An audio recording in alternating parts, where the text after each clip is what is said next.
C'était vendredi dernier, à Alger. Ces 4 soldats n'ont pas été tués par des Marocains, mais par leurs frères de Kabylie. Des Djounoud ont été tués par des Djounoud, par ceux qui, un an seulement après la Révolution, accusent Ben Bella de n'avoir fait cette révolution qu'à moitié, et qui répètent la sentence célèbre « Ceux qui font les révolutions à moitié ne font que creuser leur propre tombeau ». À l'heure où l'Algérie entière est mobilisée contre l'ennemi marocain, ces 4 morts sont, comme le dit l'inscription figurant sur la couronne déposée par Ben Bella, ils sont les martyrs de l'unité.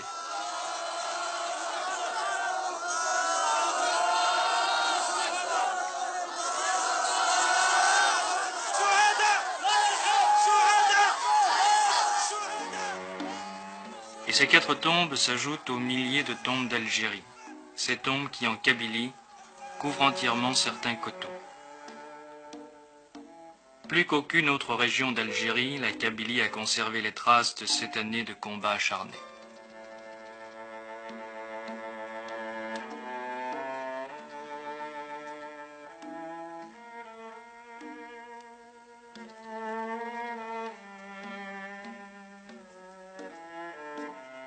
Et c'est dans ce bastion imprenable, dont les 200 000 hommes du général Chal n'ont pu venir à bout, que les hommes de l'ex-Wilaya 3 ont repris le maquis.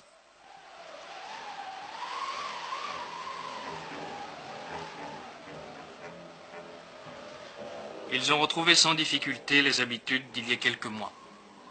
Ce sont en majorité des anciens, durs au combat, bien entraînés. Souvent, leur seul métier est d'être rebelles.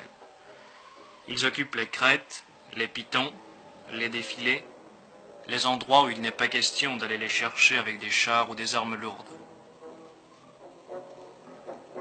Leur chef, l'un des plus glorieux soldats de la guerre d'Algérie, le colonel Mohamed Ouelach, appelé familièrement le Vieux par la population, dont il passait de l'affection. Si Mohamed Ouelach est le stratège de la guérilla, le théoricien de la rébellion du Front des forces socialistes, c'est Hossein Aït Ahmed, un des chefs historiques de la révolution algérienne, compagnon de captivité de Ben Bella, Aït Ahmed qui annonça il y a moins de 2 semaines la guerre totale.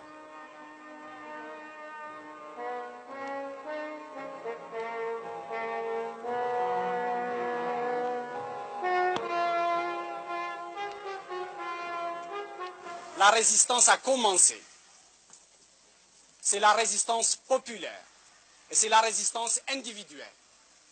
Nous avons dit qu'il n'est pas question pour nous, qu'il n'a jamais été question pour nous de faire sécession territoriale. Ce qui nous importe, ce n'est pas de défendre des bâtiments, mais de faire en sorte que les troupes de Boumediene, qui se comportent en troupes d'occupation, n'aient aucun répit.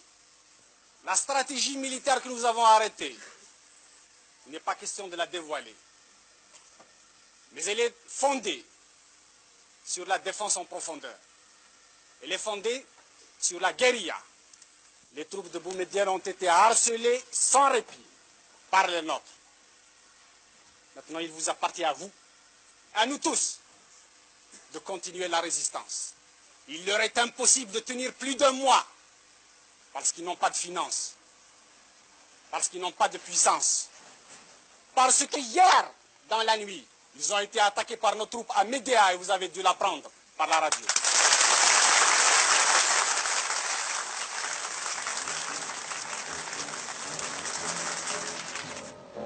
Les rebelles sont bien armés.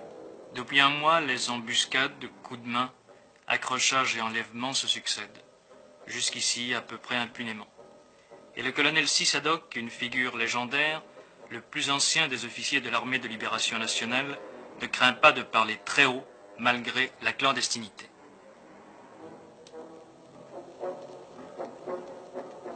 Nous nous sommes opposés à M. Ahmed Ben Bella. Ce monsieur ne pense qu'à sa personne.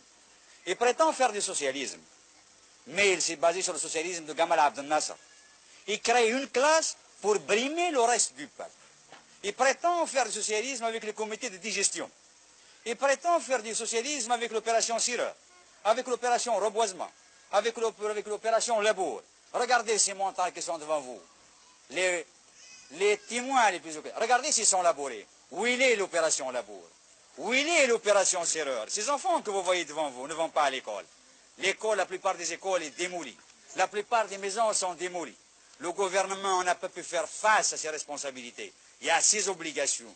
Il ne se réfugie que dans la stratosphère de la haute politique. Ils veulent libérer la Palestine arabe. Ils veulent envoyer des troupes en Angola. Ils veulent envoyer des troupes en Mozambique. Et l'Algérie, elle ne fait que 12 millions d'habitants. Et à ce moment-là, il y a 12 millions de gendarmes qui entendent des voix. Et l'armée du colonel Boumedienne? Et l'armée du colonel Boumedienne? Le colonel Boumedienne, ce que je peux dire de lui, c'est un petit intellectuel venant de la mosquée du Caire. Il a fait sa révolution au Maroc et à Tunis.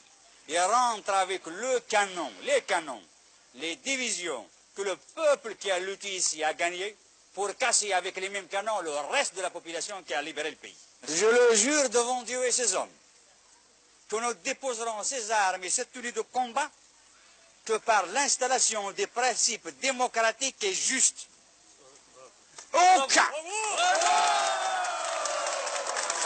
Vous êtes soutenu par la population? La population est derrière la démocratie. Ils aspirent à la liberté et à la démocratie. Et le pharaonisme ici. Il n'y a pas de pharaon chez nous, il n'y a pas de Ramsès II, il n'y a pas de Gamal Abdel Nasser chez nous. Ici, il y a le peuple. Est-ce que vous croyez que vous pourrez tenir militairement? Si l'opération Châle et l'opération Jumelle ont échoué en Algérie, si l'armée française, dans son ensemble, la quatrième puissance mondiale, a fini par rebrousser le chemin, ce n'est pas les 4 morpions de Ben Bella qui vont tenir ces montagnes. Ils ont été plus de 4 cependant à entreprendre la reconquête de la Kabylie, ou plus exactement le contrôle de ses grands axes routiers. La fermeture de l'unique porte de la localité de Fort National, entièrement ceinturée de murailles, suffit à peine à ralentir la progression des forces gouvernementales. Quelques kilomètres avant la ville, un accrochage devait faire 2 morts, au moins. Mais les portes furent ouvertes sans combat devant une population silencieuse.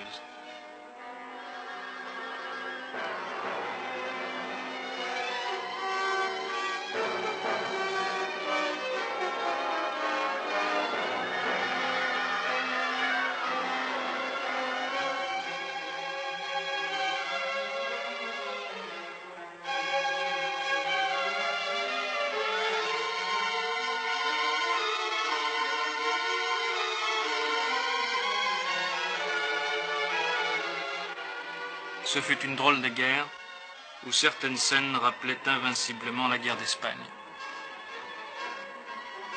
Depuis Fort National, la progression devait se poursuivre sur la route principale qui traverse la Kabylie, de part en part, sans qu'un seul coup de feu soit tiré. Les rebelles attendaient leur heure.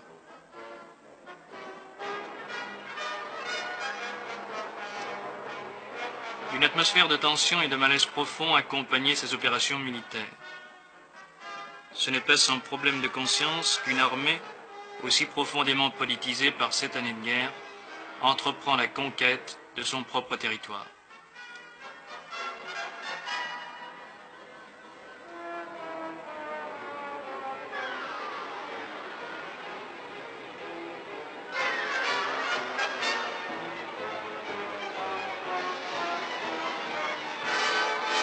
La capitale des rebelles.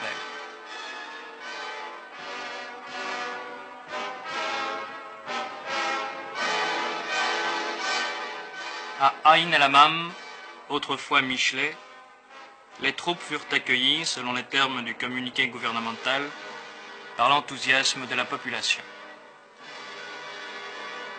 Était-ce la fin pour le commandant Seliki Tayeb, député à l'Assemblée nationale, adjoint au colonel Mohamed Ouelach? C'est le commencement. Vous êtes là pour constater vous-même sur le terrain ce qu'il en était.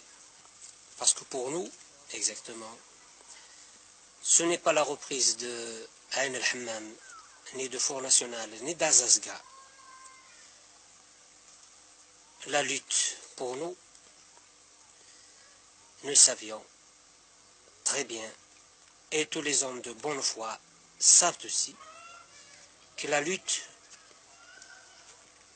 il n'est même pas commencé. Commencé politiquement, mais militairement, il n'est pas commencé. Or, si on entend la radio, la propagande et des discours, il n'y aurait même pas de ce mouvement, de ce soulèvement, il n'y aurait même pas de mécontentement parce que tout va bien depuis toujours.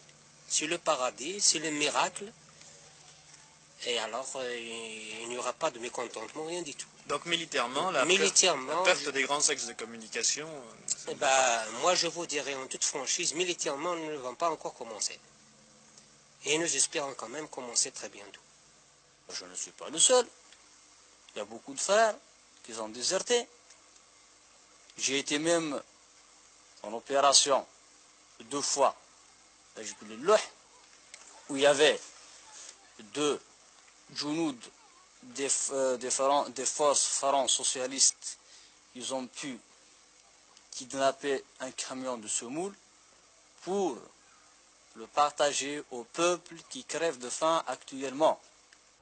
Ce déserteur s'est réfugié dans la montagne, où les rebelles du front des forces socialistes tiennent toujours le maquis. Ces images tournées dans la clandestinité il y a quelques jours seulement, après la chute de Michelet, ne permettent pas de croire à une issue rapide du conflit. Dans son PC clandestin à une ferme située quelque part en Kabylie, le porte-parole des rebelles, Mourad Oussedik, l'ex-avocat du FLN au barreau de Paris, nous dit comment cela a commencé. Nous en sommes arrivés là parce que le dialogue était devenu impossible. C'est un député qui vous parle. J'ai été député et j'ai été honnête. Je pensais que la crise de Tlemcen de juillet dernier pouvait être surmontée. Je pensais que le clan, la notion de clan pouvait être brisée.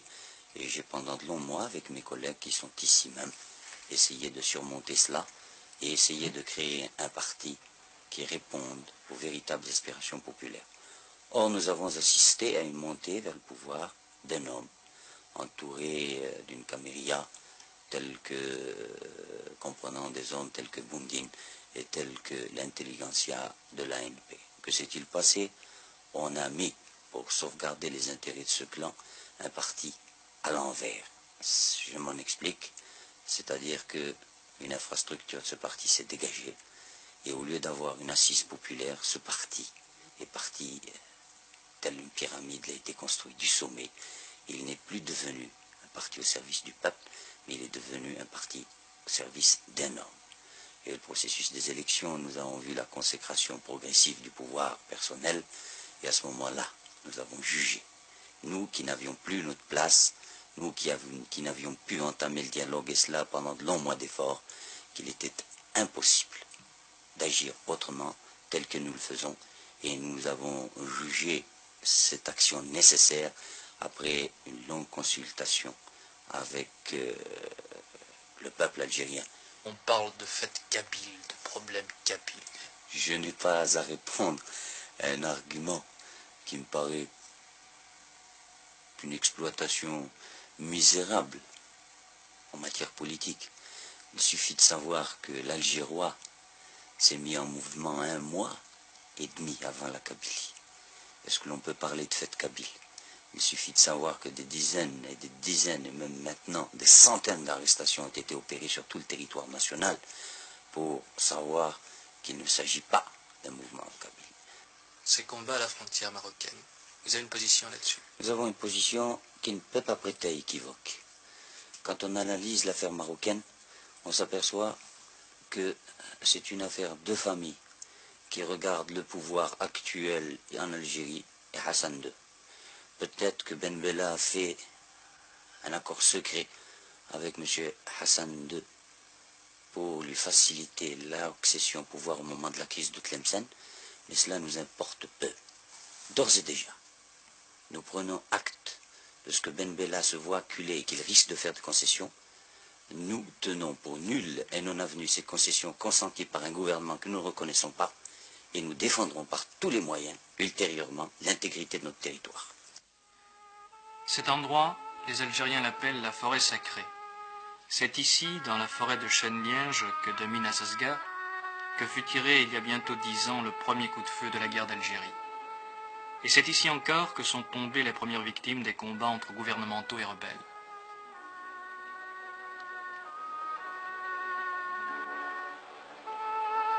Il y avait cependant beaucoup de raisons pour que l'on ne reprenne pas les armes. Alors, c'est la tombe de votre fils ici? Oui, c'est la tombe de mon fils, oui, mon fils. Il est mort quand et comment?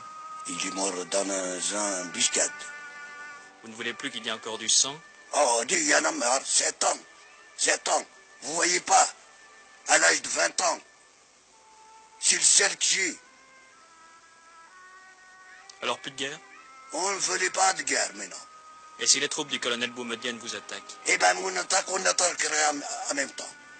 Alors ce sera la guerre. Ah oui, ce sera la guerre. Moi, je suis le premier à le prendre. À Alger aussi on s'engage. Des milliers de jeunes gens ont endossé en hâte la tenue léopard pour combattre, en principe, à la frontière marocaine. L'affaire marocaine a créé une diversion miraculeuse, unissant la population dans la même haine contre l'ennemi et faisant passer à l'arrière-plan les dissensions internes qui demeurent peut-être le vrai problème.